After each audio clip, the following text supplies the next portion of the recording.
This video, we are going to talk about the entropy during phase changes. So we know what do you mean by phases. We have most commonly, you might have heard about phases existing in solid, liquid, and gases. So we have three usual phases that we come across. And when you have phase changes, that means a matter in solid changes to another phase in liquid, or liquid changing to gases, you have an equilibrium situation existing. For example, when a solid melts to a liquid, we refer to it as fusion. And during this phase, or we say that as melting point of that matter, we have an equilibrium situation where you have a temperature that is constant and pressure, that is atmospheric pressure that is existing. Okay, so we have an equilibrium situation existing here during the phase change. So at this phase change, we have a constant temperature and a constant pressure state. Similarly, when you have a transformation like liquid going to gases, we call it as vaporization.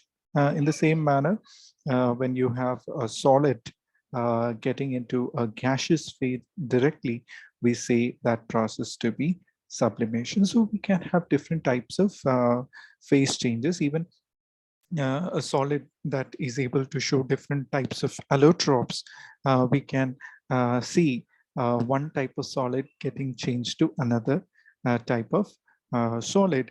And that is also, we see a phase change happening during that particular transformation.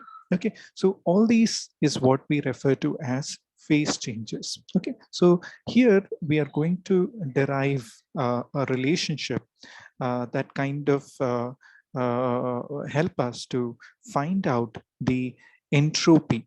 This is not entropy, it's the entropy change, because as I told you previously, we can never measure the exact value of entropy, but however, we can measure the entropy change. That means what I'm talking here is the delta S, that is the change in entropy. Now, from the second law of thermodynamics, the mathematical relationship, we know that delta S is equal to Q reversible upon T. Okay, that means a heat that is under reversible condition. So as I told you, during the phase change, we have a reversible condition, and therefore we can consider this particular expression, because this expression is valid only under reversible condition. So at reversible condition, whatever heat change is involved, so therefore we can use this particular expression here. So using this expression, we know that delta S is equal to Q reversible upon T. Now here we have to note down an important thing that I already told you, that during phase changes, whenever a phase change is happening, the condition that we come across is constant temperature and constant pressure. Now, if you remember from the first law of thermodynamics, whenever we have a heat change happening at constant pressure, we term it as the enthalpy change.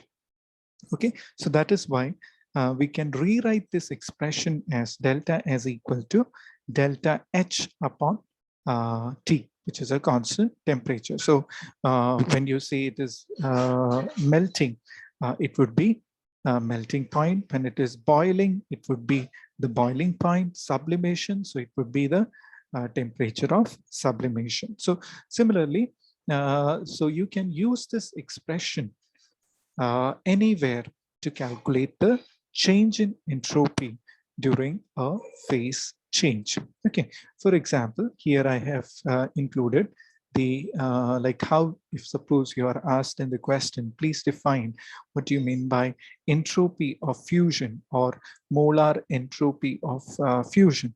Okay, so you can simply write that as defined as the change in entropy accompanying conversion of 1 mole of a solid into liquid form at its melting point. Okay, so it's very simple definition. So entropy of fusion is what? It's nothing but the change in entropy encountered when 1 mole of a solid is changing to a liquid at its melting point. Okay, that is what is referred to as the entropy of fusion. Now, if you want to denote it by equation, you simply write delta S fusion, FUS. Okay, and then equals to delta H fusion, FUS. And you have the corresponding melting point. So this is the equation that we use in order to calculate the change in entropy during phase changes. Okay, this is especially important when it comes to solving the numericals. Let us, in this particular video, I'll discuss two numericals that applies this particular relationship to calculate the entropy change during phase changes. So the first numerical here, let me expand that. The first numerical says, question is, the diethyl ether, okay, it's an organic liquid. It boils at a temperature of 35 degrees centigrade. Its heat of vaporization, that means its boiling point, its heat of vaporization at its boiling point is 27 kilojoule per mole. Okay, and we are asked to calculate the entropy of vaporization, which is nothing but the change of entropy during the vaporization process. Okay, so let's first, as I told you before, we first write the given facts. So given facts is we are given the temperature at which diethyl ether boils. So that is TB equals 35 degree centigrade. Okay, and we have delta H vaporization. Okay, so that is given heat of vaporization at its boiling point. It's given to be 27 kilojoule per mole. We are asked to calculate the entropy of vaporization, that is delta S vaporization. Okay, now the equation that we are going to use is almost similar to the second law of thermodynamics. So it is delta S vaporization equals delta H vaporization upon TB, that is boiling point. Now, delta H vaporization, we know it's 27 kilojoule per mole. So putting K as 10 to the power of 3, it is 27,000 joule per mole. And temperature, whenever the temperature is given in degree centigrade, it's always mandatory for you to convert it into a Kelvin scale. For converting it into a Kelvin scale, you simply need to add a constant value, that is 273, that correspond to 0 Kelvin in order to get the value. So you have, when you add 273, you get 308. So that you will put, that's the boiling point. And when you place it here, when you divide it, you should get this value, that is 88.31. So unit would be joule per mole per Kelvin. So this is the answer, and it's very simple and straightforward. Let us look one more example, and then we will understand. Okay, let's look at this particular example question here. Calculate the entropy of vaporization accompanying the vaporization of 1 mole of benzene. That is boiling point is given here, 80 degree. If the latent heat, or it's also called as enthalpy of vaporization, is 407.6 joule per gram. And you have to, and it's given that molecular weight of benzene is 78 gram. Okay, now let's write down all the values, whatever we are given. So we have to calculate the entropy of vaporization accompanying 1 mole of benzene. So we have to calculate delta H vaporization. That means if you define it, it is for 1 mole of liquid converting to vapor phase. Okay, and we are given the boiling point as 80 degrees centigrade, and delta H vaporization we are given to be 407.6 joule per gram. Okay, and molecular weight is given to be 78 gram. Okay, now we know, so this is the given fact. So let me highlight this. This is the given fact. So first, whenever you see a numerical, first thing you have to do is find out the given fact, then which equation you need to use.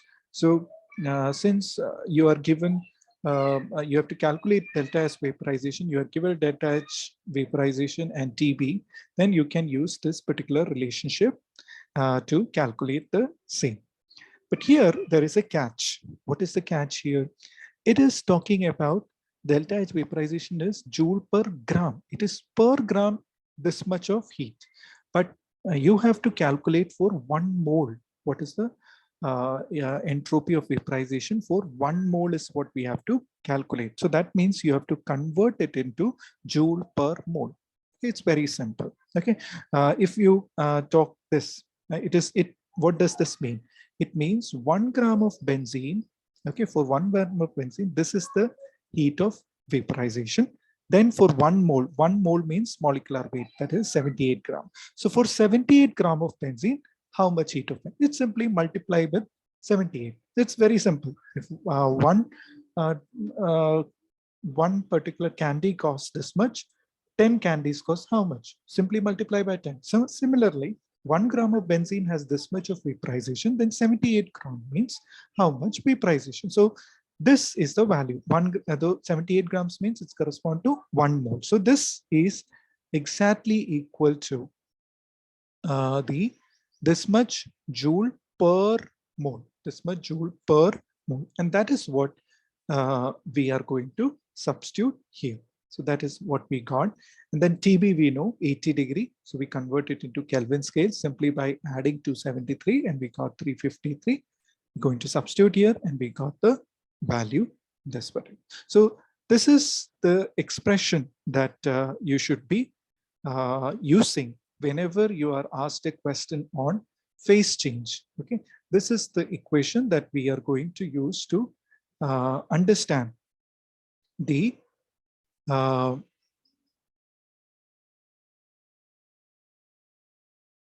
this is the equation that we are going to use in order to calculate the entropy change for a what do you say, any kind of phase change that is involved.